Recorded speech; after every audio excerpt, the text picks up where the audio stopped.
Hey guys, Mystic here, and today I'm going to show you how to excuse me, show you how to use JMC OBJ 2, I believe, to sorry, I don't know why my throat's so today, but I'm going to show you how to use it to import Minecraft worlds. Now this is the version I have. It's JMC 2 OBJ dev r281.jar, so it might be different by the time someone watches this video in like 3 years from now. Maybe different, but I don't really know. Now, what you need to do is basically open up Notepad, type this in, or basically type everything here except this has to be the same name as your jar that you're going to use. The java space dash jar space name of the file .jar, and then save that as a .bat file. Run it, and it will load up this little GUI, which is why it beats the old MC2 OBJ, because the old one didn't have a GUI. It was all you had to type in the X coordinates and stuff like that, and it was all a pain in the anus. So now what you're going to do is you're going to go through here, find the world that you want. If the world that you're looking for isn't there, it's probably because it's not in here. You need to go into appdataroaming.minecraft saves and put the world that you want in here specifically. If it's not in here, it won't show up. Once you've found the world, you just click on it and hit load. It will load up this nice little render kind of thing for the entire world overview. And basically you left click and drag the entire area that you want to export. So I'm just going to do that and hit export. Now you want your settings to match this, except the destination and save folder and all that can be different. This is just for me. This is just how I'm going to do it. So I'm going to browse to recent items, big anus, should we save in here? This is another JMC thing. We'll create a new folder, call it, I don't know, Seahorse for YouTubes. Yep, that's where I'm going to save it. And then you can rename your files, except they have to end in .obj. So I'm going to call it Seahorse and Seahorse. Oh god. They have to both end in .obj and .mtl. Then once you've done that, that's all sorted. Once you got all this, you hit either Minecraft or custom texture pack, whichever one you want. I'm just going to do normal Minecraft. You can do a custom texture pack. I don't really know how it works, but I'm fairly certain it's probably quite easy to figure out. You click it and it will begin exporting all the textures to wherever you told it to save them. That's where I'm saving mine. Often it will put it in the place in your save folder. It will create a new folder called text, and that's where it will save it. And then you click export, and now we'll just wait for this to be finished.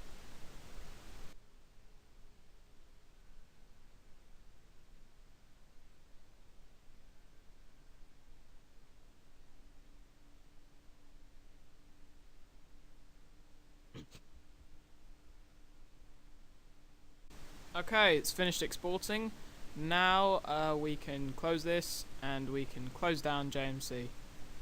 Now we go into the folder where you saved it, and here it is. You'll find a .obj. If it doesn't have Cinema 4D, that's fine. What you got to do is open up Cinema 4D.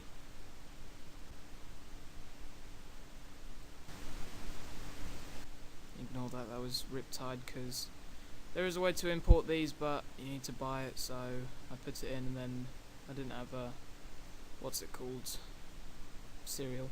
Now you drag your OBJ file into Cinema 4D. You can scale it to either 10 or 100 centimeters. I wouldn't recommend 1,000, I wouldn't recommend 1 because it's too big and too small. I think 10 is a good scale. 100 means you get this far clipping where you can't see beyond a certain line, and Yeah, if you've got really big worlds, like I tried doing a King's Landing one, and because it was too big, I had to scale it down to 10. And since then, I've just found it a lot easier to use 10. Click OK. Down here, you can see the progress bar for it to import the OBJ, short for object. Should sort of know that, but you know. Now we wait for it to load.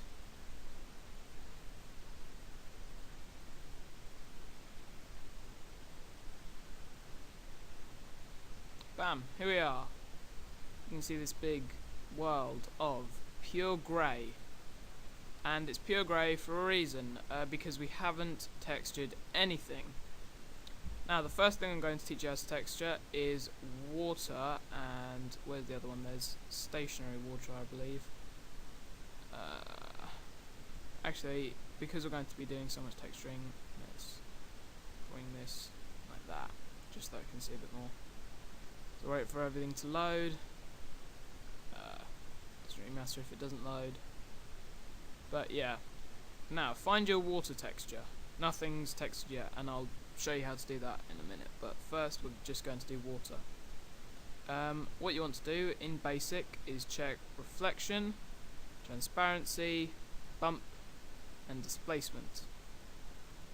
Under transparency, make the refraction 1.4 because that's in the table of something or whatever for how much water reflects light.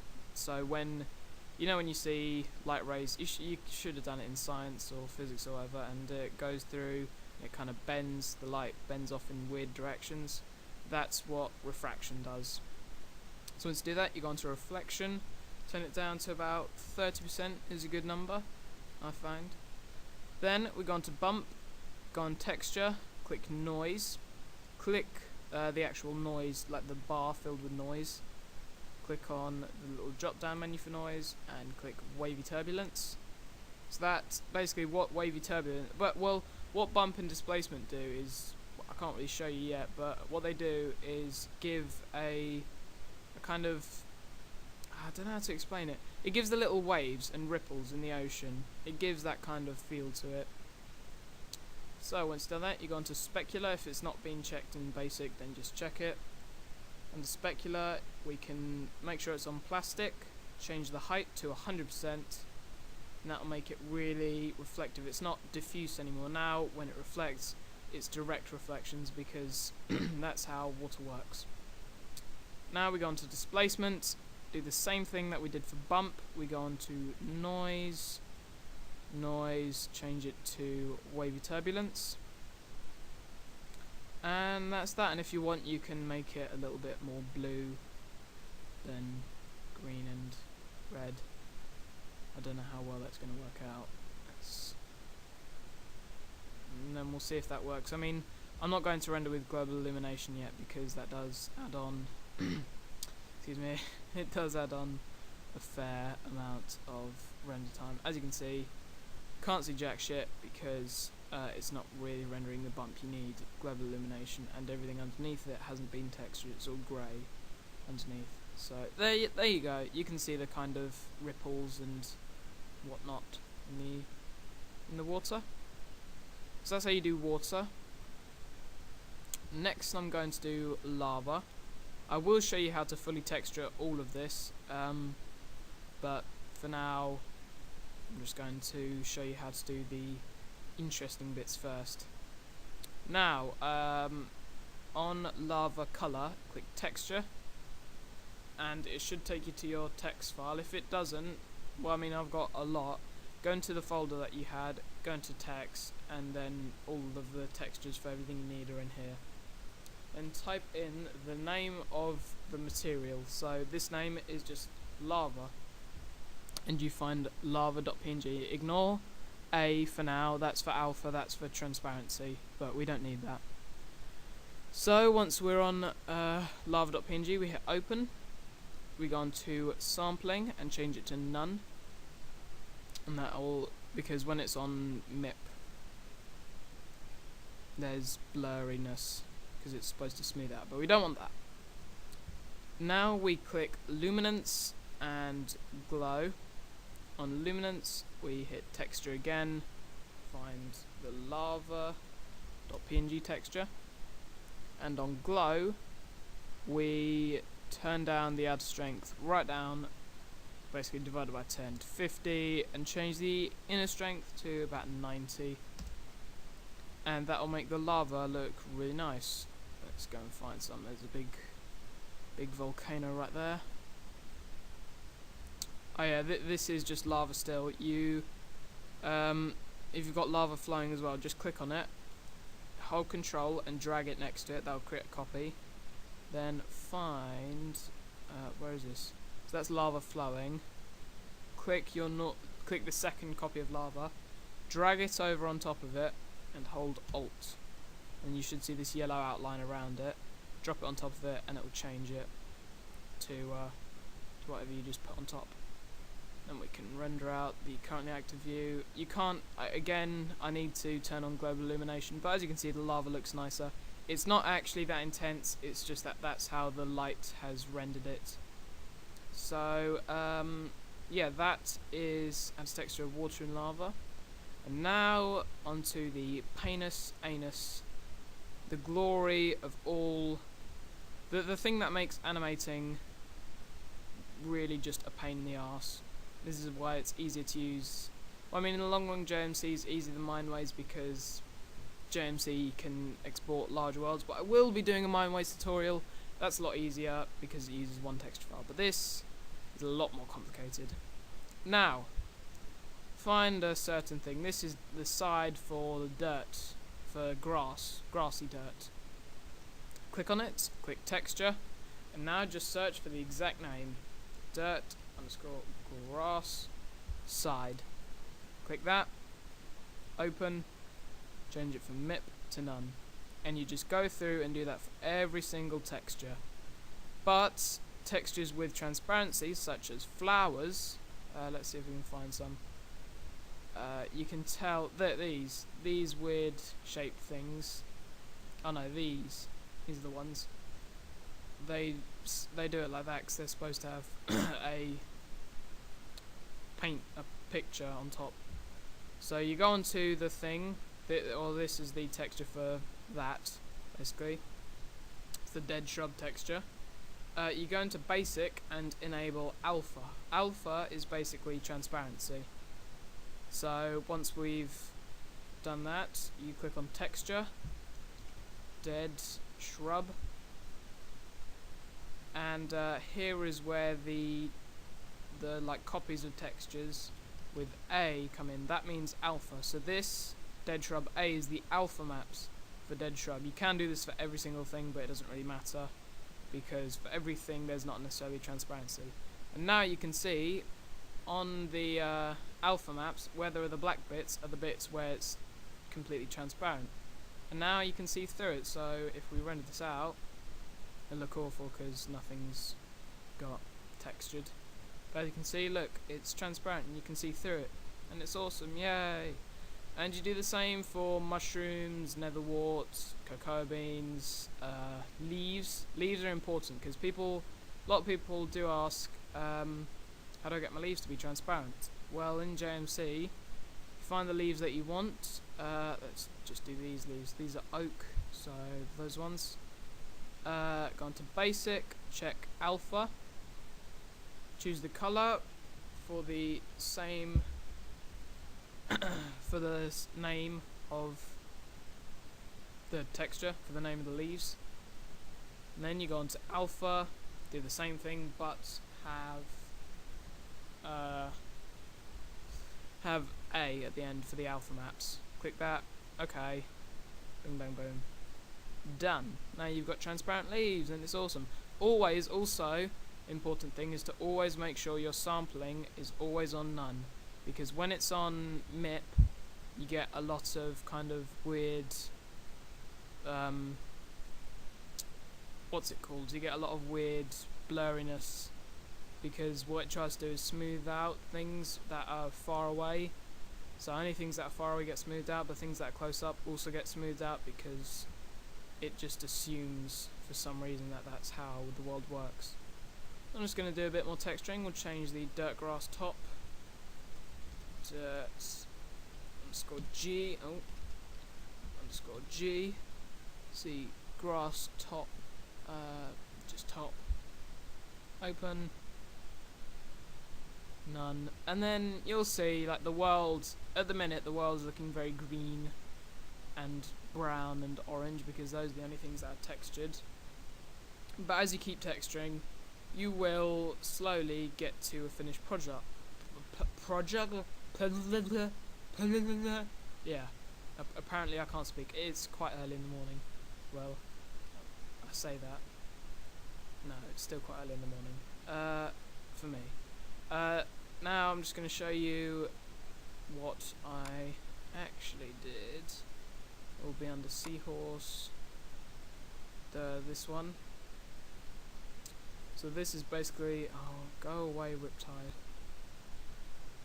I really need to remove that, otherwise I keep getting that message. This is basically the same thing that I just showed you, but with it fully textured. And it looks all nice and sweet, and you can scroll out and look! Everything's been textured, yay! And, yeah. By the way, just to let you know, I will put links in the description for download links and all of that. Now, finally, I'm just going to do quick lighting tutorial. Basically, you have to create an infinite light, so you click and hold on there, select infinite light, and then rotate it using the rotation tool until it's pointing in a direction where you want shadows to be cast. So I wanted shadows going, oh, nope. I wanted shadows going in that direction, so that's why oh god. The way things all light up just confuses me. I wanted shadows going in that direction, so I orientated it. Orientated. I don't know. Oriented. I think that's the word. In that direction. And once done that, create a sky. It's always useful, and create a new material for the sky. Basically, under color, make it a gradient texture, and make it go from black to very dark blue. And this is for a kind of nighttime scene. Then, finally, rendering. This is the bit that everyone's been waiting for. 1920 by 1080, because I assume that everybody likes that. Anti-aliasing, best, max 8 by 8. This is just how I like it. You can turn the anti-aliasing down, you can turn down the resolution. But what you do need on is object glow, ambient occlusion, and global illumination. You don't need depth of field, but it just gives a nice touch. I will do a tutorial for depth of field, but I'll do that later on, otherwise this will be far too long. Ambient occlusion, what that does, that's basically contact shadows, so when things are touching, it will look like they're touching, better, more, nicer. Global illumination basically does lighting, but it makes it look super realistic. I don't really know how to explain it, it just looks really good when you've got global illumination on. So, we will render this one out.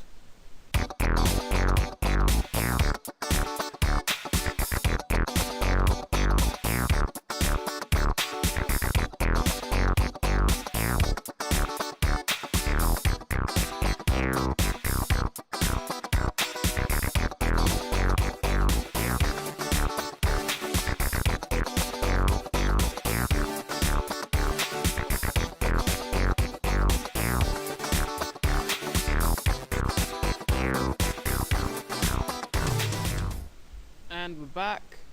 As you can see, I mean, it does take a while to render, but God, it looks so good. Look at it, look at it. We got lovely lava glowing, we got the water refracting, displacing, all sorts. Nice rippling. I mean, this blurring is go